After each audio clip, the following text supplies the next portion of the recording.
This video covers transactions and locking. In class, we've been working with a standalone copy of SQL Server, and you have been the only user of your database. In the real world, a database is typically used by many users working simultaneously. Then, what happens when two users try to update the same data at the same time? In this chapter, we will learn how SQL Server manages concurrent changes. But first, we will learn how to combine related SQL statements into a single unit called a transaction. By learning these skills, we will be able to write code that anticipates these conflicts. We are in the home stretch, just 2 more modules left. We are going to learn how to control transactions so that our databases do not get corrupted. And we will also learn how to mitigate concurrency issues. A transaction is a group of database operations that are combined into a logical unit. By default, each SQL statement is treated as a separate transaction. However, you can combine any number of SQL statements into a single transaction. The first 2 inserts are implicit transactions. The second example is an explicit transaction. This slide summarizes when you should use explicit transactions.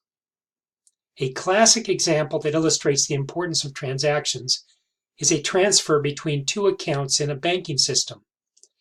One update reduces the balance in the first account, and another update increases the balance in the second account.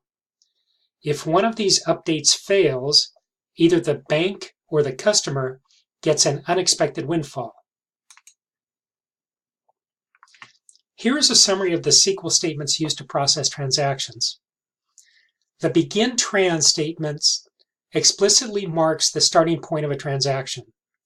If you do not code this statement, SQL Server implicitly starts a new transaction for each SQL statement you code.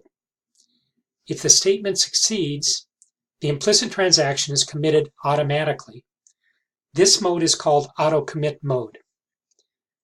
Interestingly, you can use a rollback statement to roll back an implicit transaction, but you cannot explicitly commit an implicit transaction. You can also use the save trans statement to declare one or more save points within a transaction.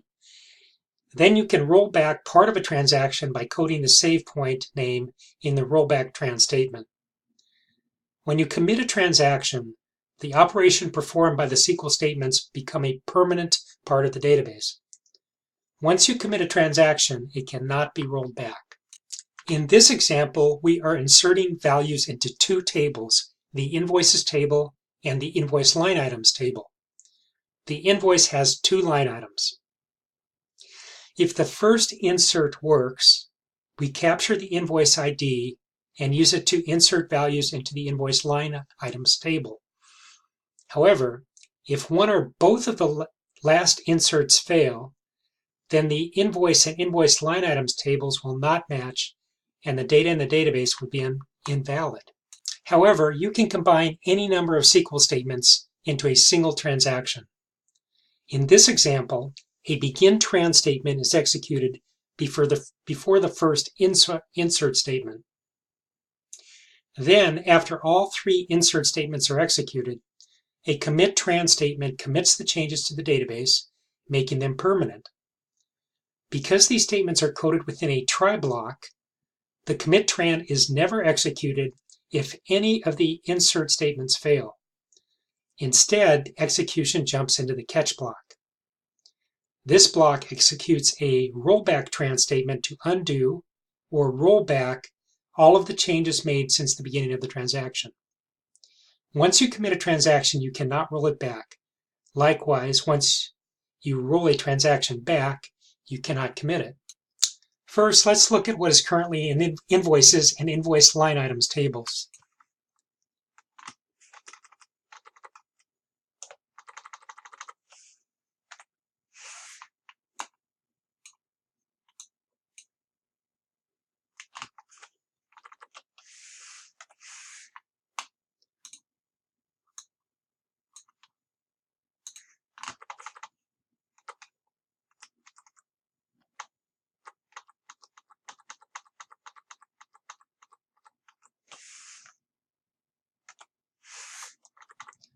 Now let's look at the results.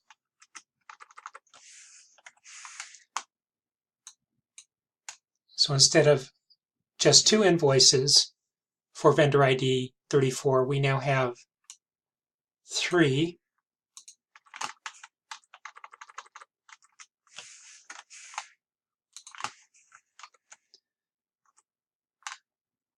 And we added the 2 invoice line items for that invoice.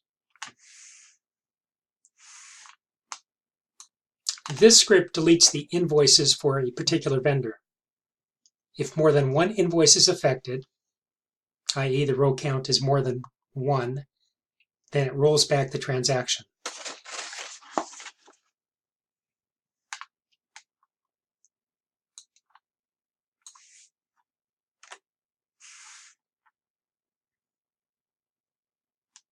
A nested transaction is a transaction within another transaction. You will probably not use them, but you can refer to them in the textbook if you want to learn more about them.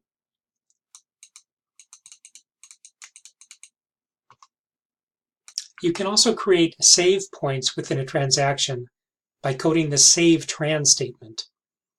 As with nested transactions, you probably will not use these much either. You can refer to the textbook if you want to learn more about them. However, let's take a look at one example so you know how they work. Here we copy 4 records into the vendors copy table. At save point vendor 1, we keep vendors 2, 3, and 4. At save point vendor 2, we keep vendors 3 and 4. And then we only have vendor 4 left. And when we roll back to vendor 2, we still have vendors 3 and 4. When we roll back to vendor 1, we have vendors 2, 3, and 4.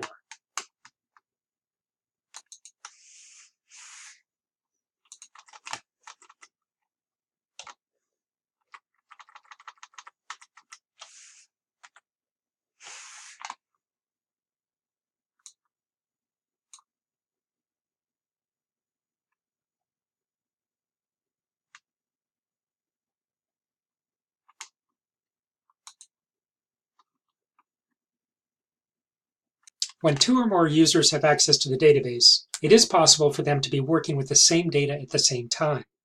This is called concurrency. Concurrency is not a problem when the users are just retrieving the data at the same time. However, it is a problem when they try to update the data. If these 2 transactions are submitted at the same time, the one that executes first will be overwritten by the one that executes second. Since this means that one of the 2 updates is lost, this is known as a lost update. One way to avoid concurrency problems is by locking. By holding a lock on the data, the transaction prevents others from using that data. Then, after the transaction releases the lock, the next transaction can work with that data. Although SQL Server automatically enforces locking, you can write more efficient code by understanding and customizing locking in your programs. There are 4 types of concurrency problems. In a large system, you should expect for these kinds of problems to occur. Lost updates are since each transaction is unaware of the other, the later update overwrites the earlier update. Dirty reads. Transaction A changes a row. Transaction B then selects the changed row before transaction A commits the change. If transaction A then rolls back the change, transaction B has selected a row that doesn't exist. Non-repeatable reads. Transaction A selects a row. Transaction B then updates the row. When transaction A selects the same row again, the data is different.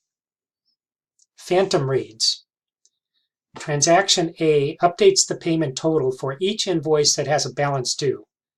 Transaction B inserts a new unpaid invoice while transaction A is still running.